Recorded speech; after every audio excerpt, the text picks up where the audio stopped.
कपिल मुनि ने धारा को प्रकट किया है, समझ रहे? वो जटायु तीर्थ, तो राम भगवान ने बांध छोड़ के तीर्थों को जटायु के उसके लिए किया है, दाह संस्कार के लिए।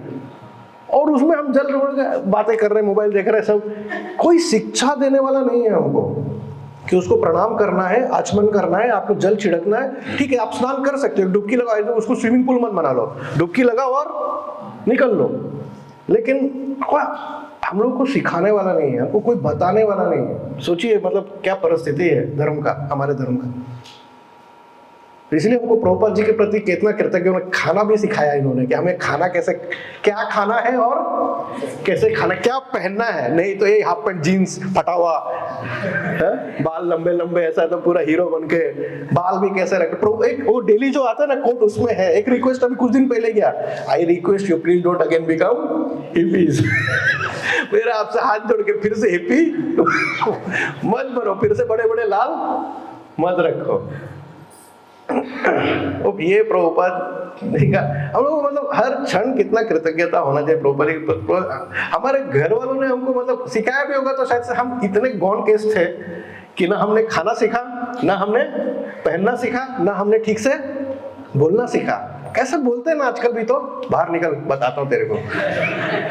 और नहीं तो क्या, अभी आजकल टीचर लोग डरते हैं स्टूडेंट से, क्योंकि स्टूडेंट ही बोलता है बाहर तो निकल टीचर, बताता हूँ। आजकल गुरुजन भी शीशे से डरते हैं कि पीट दिया तो क्या करे, आजकल का सबका खून ही वैसा है कि, समझ रहे हो। अभी हाल में एक एयरफोर्स ऑफिसर का मर्डर हुआ गाजियाबाद में। तो ये चूंकि एयरफोर्स ऑफिसर था, रिटायर्ड एयरफोर्स ऑफिसर था, तो पूरा मतलब गवर्नमेंट भी हिल गई कि कुछ क्या मालूम, कहीं कोई दुश्मन ने मार दिया उसको, क्या हुआ। पूरा इंक्वायरी बैठा, पूरा सब बहुत बड़ी टीम लग गई, पूरा अंदर तक गए। कंक्लूजन जानते क्या निकला, कौन मारा उसको? उनके 2 बेटों ने मार दिया। उनके 2 बेटों ने गुंडों को सुपारी दिया और उसमें उनके पिता को मार दिया, क्योंकि उनके पिता ने काफी प्रॉपर्टी बनाया था, और प्रॉपर्टी उनके बेटे लोग नालायक निकले थे, तो उनको प्रॉपर्टी नहीं दे रहे थे। तो बेटों ने, दोनों बेटों ने मिलके, समझ रहे हो, मतलब इंडियन एयरफोर्स का ऑफिसर, मतलब पढ़ा लिखा व्यक्ति, कोई गंवार के घर में नहीं हो रहा है, पढ़े लिखे के घरों में हो रहा है, समझ रहे, मतलब कहां से कहां जा रहा है, सोचो।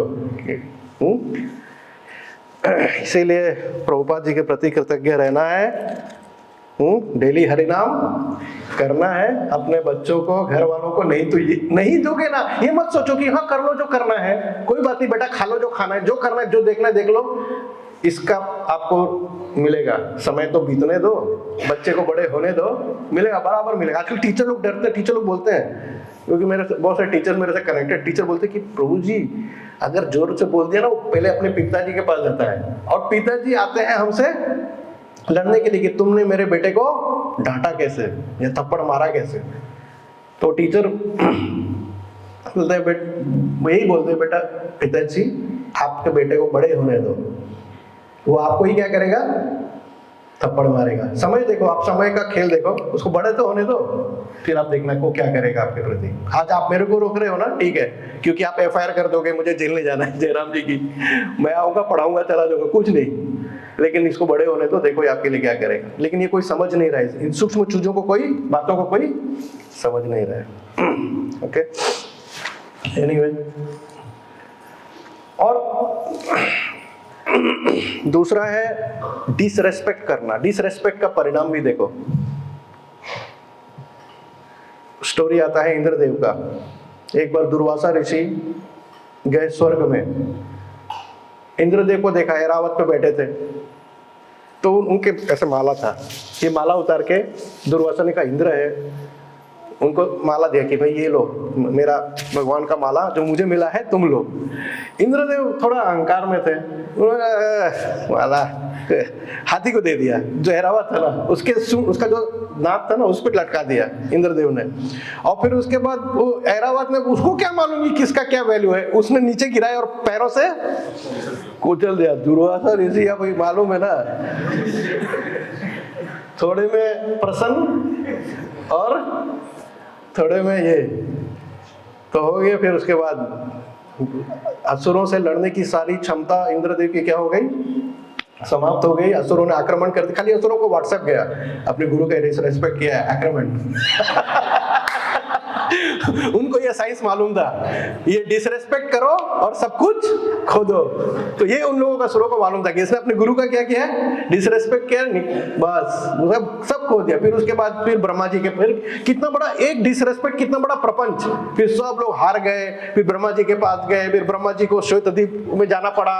विष्णु भगवान ने भी मैसेज भेजा, ठीक है मैं आऊंगा, तुम लोग एक काम करो, सुलह करो बलि के साथ, समुद्र मंथन करो, उसमें से अमृत निकल, कितना कुछ हो गया एक खाली किस मात्र से, डिसरेस्पेक्ट मात्र से। एक बार ऐसे ही बृहस्पति भी आए थे और अप्सराएं नाच रही थी। इंद्रदेव बोले, और बृहस्पति घुस गए हवा हॉल में, जैसे यहाँ तो भागवतम चल रहा है, उनके हॉल में क्या चल रहा था, डांस चल रहा था। अब इंद्रदेव देखिए रॉन्ग टाइम में गुरुजी क्यों आ गए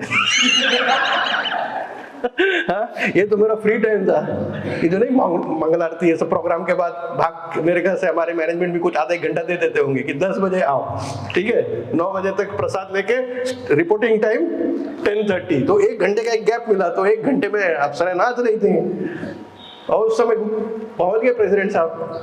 तो वही कैसे काम चलेगा, हो गया, उन्होंने कुछ रिस्पेक्ट नहीं दिया, खड़े नहीं हुए, बृहस्पति कुछ भी ना बोले वहां से निकल गए। बस उसके बाद इंद्रदेव समझ गए कि उनसे गलती तो हुई है, लेकिन उसका जो परिणाम है फिर बहुत, ठीक है। तो फिर अमानीना, मान की रेस्पेक्ट नहीं करना, इसका भी बहुत सुंदर लीला आता है, मान की रेस्पेक्ट नहीं करना। आप लोगों ने तो टीवी में बहुत बार सास बहू का सुना होगा झगड़ा, लेकिन कभी दामाद ससुर का सुना है? हुआ है, शास्त्रों में है। कौन है बताओ, कौन बताएगा दामाद ससुर का? आप तो, आपको तो मालूम ही रहेगा। हाँ, एंड दक्ष प्रजापति, करेक्ट। दामाद ससुर का झगड़ा किसमें है? भागवतम में है। ससुर जी कौन है? दक्ष प्रजापति, उनकी बेटी है सती, उनका विवाह हुआ है किससे? शिव जी से, और बड़ा विशाल यज्ञ रखा गया था, ठीक है। और दक्ष प्रजापति हैं, तो जब सभा में एंटर किए तो सब लोग खड़े हो गए उनको रिस्पेक्ट देने के लिए। खाली ब्रह्मा जी नहीं खड़े हुए, क्योंकि ब्रह्मा जी पिता हैं, तो वो क्यों खड़े होंगे, वो नहीं खड़े हुए। और शंकर जी तो चैंटिंग में मस्त थे, आंख बंद करके अपना इसमें तो बैठे हुए थे। और शंकर जी उनके दामाद हैं, लेकिन उनको इतना अकड़ गया कि ये खड़े, अरे वो जैसे आके बैठे नहीं कि बोलना चालू कर दिए कि मैं आप लोगों को एक बात बताना चाहता हूँ कि ये जो है ना, he is not fit to sit here. Shankar ji बैठे हैं, उनके सामने इतना बुरा पड़िएगा, इतना भला बुरा बोलना चालू कर दिया शंकर जी के इस पे। शंकर जी तो चैंटिंग में मस्त है, उनको कुछ सुनाई भी, उनको ध्यान नहीं दिया। लेकिन नंदी और ये सब सुन रहे थे। फिर तो जो प्रपंच चालू हुआ, नंदी ने श्राप देना चालू किया, तो इधर से भृगु ऋषि ने भी श्राप दिया। वो पूरा समझ रहे हैं, वो सभा पूरा श्राप का बन गया। फिर शंकर भगवान उठे, हरे कृष्णा करते हुए सभा से निकल गए, उनके पीछे पीछे सब लोग निकल गए। लेकिन इधर फिर उसके बाद कुछ समय के बाद फिर एक दूसरा यज्ञ रखा गया। सती आना चाहती थी, स्वाभाविक एक स्त्री को अपने मायके में कब अट्रैक्शन रहता है। और शंकर जी बोले भी, देखो मत जाओ, गड़बड़ हो जाएगा। लेकिन स्त्री स्वभाव चंचल, चली गई। फिर उसके बाद वही हुआ, उन्होंने अपना शरीर त्याग दिया। और जब शंकर भगवान को मालूम चला कि उनकी पत्नी सती ने शरीर त्याग दिया है, फिर उन्होंने अपने सिर सर के एक बाल से एक असुर पैदा किया। क्या नाम था उसका? नहीं, वीरभद्र, करेक्ट, वीरभद्र, उसका नाम था वीरभद्र। वीरभद्र हो, उसका रूप, उसका वर्णन देखो। फिर वो गया और पूरा तहस नहस यज्ञ का, भृगु ऋषि का मूंछ निकाल दिया। फिर एक भग करके ऋषि थे, उनका दांत तोड़ दिया।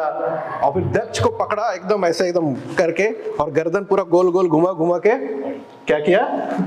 नहीं, एक्चुअली गर्दन कटा नहीं। फिर यज्ञ से उससे एक लकड़ा, उसने कुछ तो जो पशु का वो वध करने के लिए जो एक होता है ना यज्ञ में, पशु का बलि, वो चीज से उठा के फिर उसके बाद दक्ष का गर्दन काटा। तो खाली स्टार्टिंग क्या था, लेकिन अमानीना स्टार्टिंग वहां था कि मुझे रेस्पेक्ट नहीं दिया।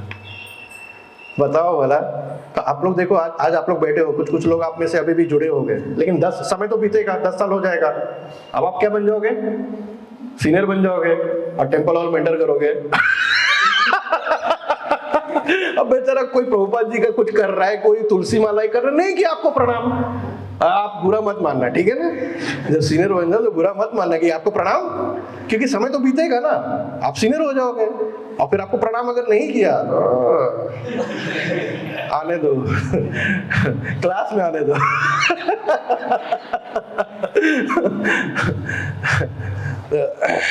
तो यहाँ पे हमको कृष्ण भगवान का चरित्र कि कैसे सर झुकाकर, हाथ मिलाकर, हंसकर, आश्वासन देकर तथा वरदान देकर उसका विवाह। तात्पर्य में देखिए प्रभुपाद जी जो लास्ट 2 लाइन है ना, 22वां का तात्पर्य आप लोग ध्यान से पढ़िएगा, बहुत सुंदर एक आया है। वे इन भौतिकता में डूबे जीवों को अपने धाम ले जाने हेतु ही अवतरित होते हैं, और जो बुद्धिमान लोग हैं वे श्री भगवान द्वारा सभी जीवों को दिए गए इस अवसर का लाभ उठाते हैं। श्री भगवान किसी को अपने धाम के लिए अयोग्य नहीं ठहराते। श्री भगवान किसी को अपने धाम के लिए अयोग्य नहीं ठहराते। ये तो जीव पर निर्भर है कि वह इसे स्वीकार करे या नहीं। ये हम पे डिपेंडेंट है कि हम कृष्ण की कृपा प्राप्त करना चाहते हैं कि नहीं, हम कृष्ण के धाम जाना चाहते हैं कि नहीं। ठीक है, तो इसलिए जब लक्ष्य ऊंचा है तो ये छोटे छोटे में हमको फंसना नहीं। ठीक है, हरे कृष्णा कृष्णा कृष्णा हरे हरे, हरे राम राम राम हरे हरे। कृष्ण प्रभुपाद की, ग्रंथराज श्रीमद् भागवतम की, जय गौर प्रेमानंद। कोई प्रश्न, कुछ टिप्पणी, कुछ कमेंट्स बोलिए।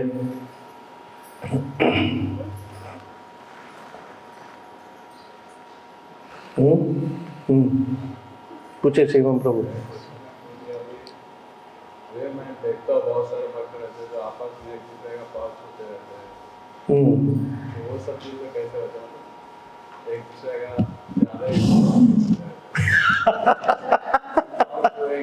का पाँव छुएंगे। अरे आप तो बहुत सीनियर भक्तों से तो नहीं वो हास्य है थोड़ा सा भक्तों के बीच में, समझ रहे हो, थोड़ा हास्य का आदान प्रदान है वो, उस पर हमको उतना सीरियस नहीं लेना चाहिए। समझ रहे हो ना, एक चीज पे कभी सीरियस मत लो। जो भक्त ने तुमको डांट दिया, भक्त ने तुम्हारा पैर छू लिया, भक्त जो भी कर रहे हैं ना उसको उतना सीरियसली मत लो। समझ रहे हो ना। वो बाकी मैं थोड़ा इमेच्योरिटी भी है, आस्ते आस्ते समय बीतेगा हमको मैच्योरिटी आएगा। समझ रहे हो, तो लेकिन उतना हमको सीरियस ये सब बातें नहीं, छोटी बात है सब। ठीक है, वो एक कुछ तो रसास्वादन भक्तों के बीच में होना चाहिए। तो थोड़ा बहुत ठीक है, आप सीनियर हो, आप अच्छा ये करते हो, थोड़ा सा ठीक है। तुम फूल मत जाना, तुम खुद को मैं सीनियर हूँ। समझ रहे हो, और फिर अगले दिन नहीं छुएगा पैर तुम्हारा। फिर तुम बोलोगे कल छुआ था आज नहीं छुआ मेरा, तो वहां फंस जाओगे फिर। हाँ पूछिए प्रभु। एक्चुअली प्रभु ज़्यादा क्वेश्चंस हैं, please complete. Thank you so much bro, आपने बहुत अच्छा आपने क्लास दिया है, बहुत सारे पॉइंट्स बोले, that's why I got many questions out of it. So the first question was, आपने बोला था कि जब लॉर्ड भगवान कृष्ण जब was entering Dwarka, so all of them were coming and they were welcoming him. So I also saw a description from CC that means Prabhupada point में बोलते हैं कि जब भगवान एंटर कर रहे थे तो even prostitutes from Dwarka they were welcoming him. Correct. Even चांडाल आया, forget that. Yes. चांडाल मतलब उन द्वारका में नॉन वेजिटेरियन लोग भी थे। हाँ। आया तात्पर्य में आया है, आज के तात्पर्य में। My question out of that is, when Kali was being when Yudhishthira Maharaj was about to punish Kali, so Kali took shelter of him, and means Yudhishthira Maharaj he said that I'm forgiving you and आपको यहाँ से चले जाना है। परीक्षित महाराज। या परीक्षित महाराज ने उन्हें बोला था। So he told me मुझे कुछ जगह तो 4 जगह दिया उनको। कैसे? करेक्ट। He said that वो है ही नहीं। है ही नहीं तो मैं कहाँ रहूँगा? कहाँ रहूँगा? At last he gave place of gold. Correct. But the contrary thing is, in presence of Krishna, all these things are there. But that thing was there. But in presence of Yudhishthira Maharaj, in his Parikshit Maharaj, thing was not there. So we have to understand. कि कुछ चीजें अलग अलग समय पे और अलग अलग परिस्थिति पे है, क्योंकि उसमें भगवान का परमिशन है और वो सोसाइटी का एक नीड है, और उसका जो परसेंटेज है वो बहुत माइन्यूस्कुल है उस समय, मतलब एकदम नेग्लिजेंट, बाई चांस, समझ रहे हो ना, इट्स अ रेयरिटी। अभी क्या है, it's not a rarity. Parikshit Maharaj के टाइम में क्या था, इट्स अ है ही नहीं, वैसा है ही नहीं। लेकिन कृष्ण, जब भगवान कृष्ण कह रहे हैं कि मतलब जिसमें आ रहा है कि द्वारका में वेश्याएं हैं, ये सब है, तो it is that thing is not कि वो उसका बढ़ावा देने के लिए है। रेयरिटी में कोई अगर वैश्या है, रेयरिटी में कोई अगर चांडाल है, तो तब भी कृष्ण भगवान भी उनके प्रति भी क्या है, बहुत मतलब दयावान है, सम्मान, उनको भी रेस्पेक्ट दे रहे हैं।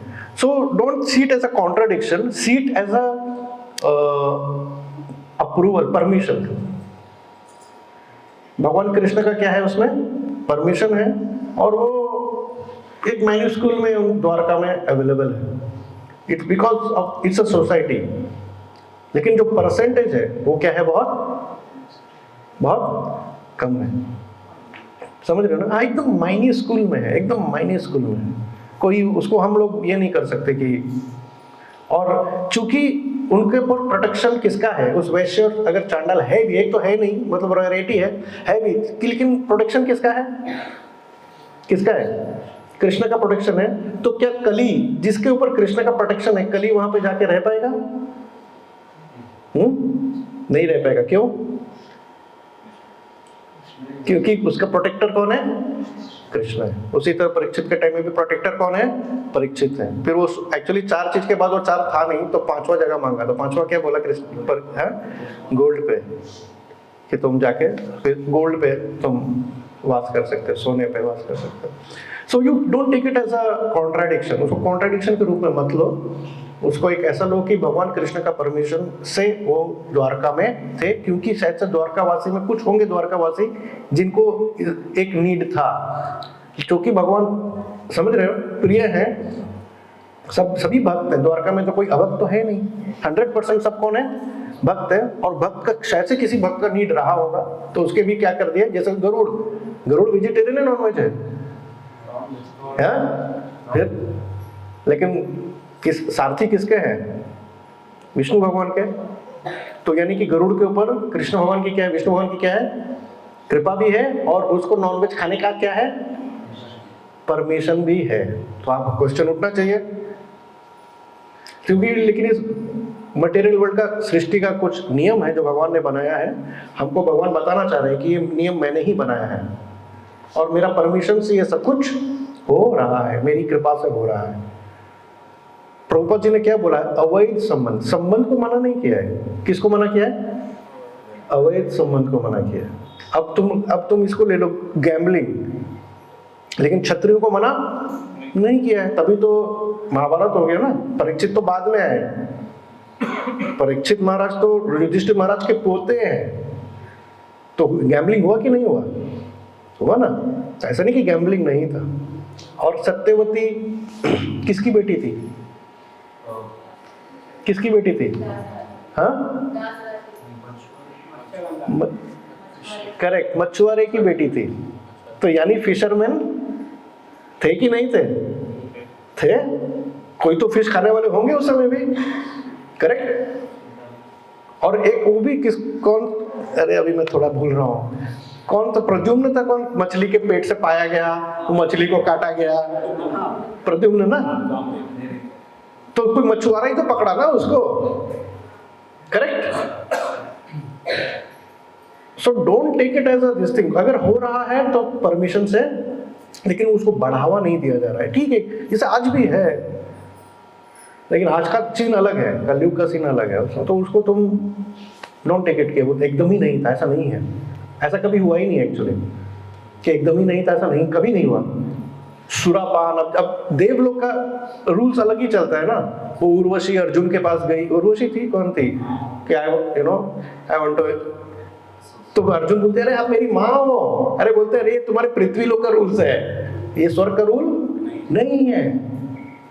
सो we have to see from a larger perspective, but still we have to understand that these things are in the material world are not in our favor. If we indulge in that those things, तो हमारा भगवत धाम जाना और कम हो जाएगा, delay हो जाएगा, और हम अपना लाइफ को क्या कर रहे हैं। तो इसलिए कृष्ण भगवान बोल रहे हैं ठीक है मैं सब सुविधा तुमको दे रहा हूँ, लेकिन तुम याद रखो कि तुमको उसका फिर परिणाम भी मिलेगा और तुमको उसको ये भी होगा, रिएक्शन भी होगा।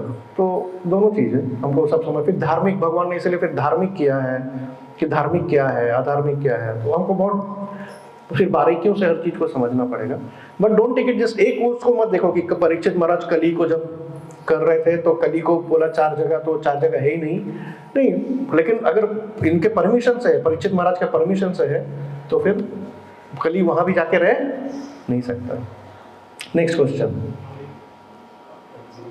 बोला था ना बहुत सारे क्वेश्चन है। आज ये क्वेश्चन क्लियर हुआ कि नहीं? Yes. थोड़ा बहुत हुआ होगा। और हम लोग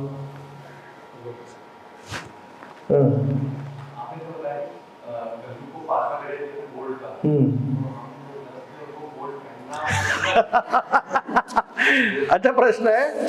प्रभुपाद जी ने आगे भी पढ़ा है, लिखा है उसमें कि गृहस्थ can accumulate gold in the service of lord. चेतना आपको बदल के, आप कोई प्रॉब्लम नहीं है, आप गोल्ड एक्यूमुलेट करो। और रूप गोस्वामी ने कहा है 50% कृष्ण के प्रचार में, 25% जो रिश्ते नातों का नजर रहेगा ना, वो इतना सोना हो गया है तो 25% बांट दो रिश्तेदारों नारों को और 25% खुद के लिए, तो कोई प्रॉब्लम नहीं है। आप गोल्ड एक्यूमुलेट कर सकते हो, लेकिन आपको गोल्ड का करना क्या है याद रखो। इमरजेंसी के लिए खुद के लिए 25%, जितना सपोज करो जब शरीर छोड़ रहे हो और आपके पास 100 किलो सोना है, तो 100 किलो में से कितना प्रचार में दे देना है? 50 किलो। ठीक है, रिश्तेदारों में जो रिश्तेदार लोग की नजर पड़ी है मरने वाला है, सोना भी बहुत है, तो 25% किसको मार दो? रिश्तेदारों को मार दो, भैया बुरी नजर मत डाल, ये ले दे। और जो 25% इमरजेंसी, मतलब आपकी पत्नी रह गए, बच्चे रह गए, उनको 25%, तो कोई प्रॉब्लम नहीं है। प्रभुपाद जी ने सब आंसर दिया हुआ है, हमको बस आगे पढ़ना है। और कोई क्वेश्चन? हाँ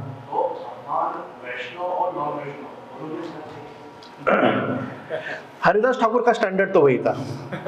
वो जो मार रहे थे वो कोई वैष्णव तो नहीं थे, वो मुसलमान लोग थे और मुसलमान के सैनिक लोग थे। ठीक है ना, हमारा टारगेट क्या है? अवैष्णव को वैष्णव बनाना। अगर प्रभुपाद जी ने नहीं सहा होता अमेरिका जाके, जो उनके मुंह पे सिगरेट फूक रहे थे, जो थूक रहे थे, जब पहली बार कीर्तन निकाला था, पढ़ो प्रभुपाद लीलामृत, जब फर्स्ट टाइम प्रभुपाद जी ने कीर्तन निकाला, क्या नाम था, मैथलिस गिफ्ट से लेके टॉम्स्की, वो अकेले गए, पैदल गए थे। आप पढ़ो कि लोग, कोई थूक रहा था, कोई कुछ कर रहा था, कोई गाली दे रहा था, कोई कुछ कर रहा था, लेकिन प्रभुपाद जी एक हायर पर्पस के लिए गए। कोई उनसे उनको कुछ, उनसे वो अपना कीर्तन करते गए। उसमें आता है प्रभुपाद जी को कुछ फर्क नहीं पड़ा, वो अपना सर उठाए कीर्तन करते हुए आगे बढ़ते गए। तो अगर आपको स्टैंडर्ड पूछ रहे हो तो स्टैंडर्ड यही है। वैष्णव भी आपको अगर कर रहा है तो ये प्रभुपाद जी का हरिदास, ये प्रभुपाद जी का स्टैंडर्ड, समझ रहे हैं ना? क्योंकि अल्टीमेटली हम लोग का गोल है अवैष्णव को भी क्या बनाना? वैष्णव बनाना। अब वो एक कहानी आता है ना कि एक ऋषि गए थे गंगा में स्नान करने, वो गंगा से निकले तो एक व्यक्ति उनसे ईर्ष्या करता था, उनके ऊपर क्या किया? थूक दिया। फिर वो गए नहाने, फिर ऐसा 100 बार होता रहा। तो 100वीं बार में वो अवैष्णव उनके चरणों में गिर गया कि मैं हर बार थूकता हूँ, आप मेरे को गाली नहीं देते हो, आप वापस नहा के आते हो। तो बोलते नहीं, मैं तुमको धन्यवाद दे रहा हूँ, तुम्हारे कारण मैंने जीवन में पहली बार आज 100 बार गंगा में स्नान किया। वही नेगेटिव को उन्होंने किसमें बदल दिया? पॉजिटिव में। एक तो वो हुआ ही हुआ, दूसरा एक शिष्य भी बना लिया। किसको? जो उनके ऊपर थूक रहा था, वो क्या बन गया उनका? तो ऐसे शिष्य ऐसे नहीं बनेंगे, शिष्य ऐसे नहीं बनते, समझ रहे हैं? आके सब कितना पलट के जवाब, मैं भी कितना बार किया हूँ, पलट के जवाब दे देते थे। फिर उसके बाद उन्होंने टॉलरेट किया कि, और जब टॉलरेट किया उसके बाद भी मेरे हित के बारे में सोचा, तो तब लगा कि यार I am really so third class, मैं कितना घटिया आदमी हूँ कि मैं इसको पलट के जवाब दे रहा हूँ और उसके बाद भी ये मेरे हित के बारे में। तभी आपका हृदय परिवर्तन होने वाला, नहीं तो आप वैष्णविज्म में आगे बढ़ नहीं पाओगे। रुक जाओ, गाड़ी रुक जाएगा आपका। ठीक है, और समझे ना आप? हाँ, हरे कृष्ण माता। तो प्रभु जी जो श्रीलंका में भगवान राम के आए थे आए दशरथ उनके पिताजी दशरथ। धृतराष्ट्र, मेरे मुंह से धृतराष्ट्र निकला क्या? अच्छा सॉरी सॉरी सॉरी, दशरथ। आपने तो पकड़ लिया वाणी को। कितने ध्यान से सुन रही थी, कोई ने नहीं कहा दशरथ जी है, धृतराष्ट्र नहीं दशरथ जी है। दशरथ उनके पिता दशरथ है। कई दशरथ के पत्नी थी ना। और कोई प्रश्न? इनफैक्ट रावण का दाह संस्कार भी करने को राम भगवान कहते हैं। सोचो, रेस्पेक्ट।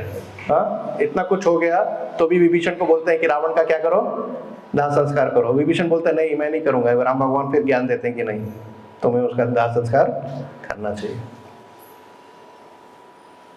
ठीक है, हरे कृष्णा। श्रील प्रभुपाद की, श्रीमद् भागवतम की जय। गौ प्रेमानंद।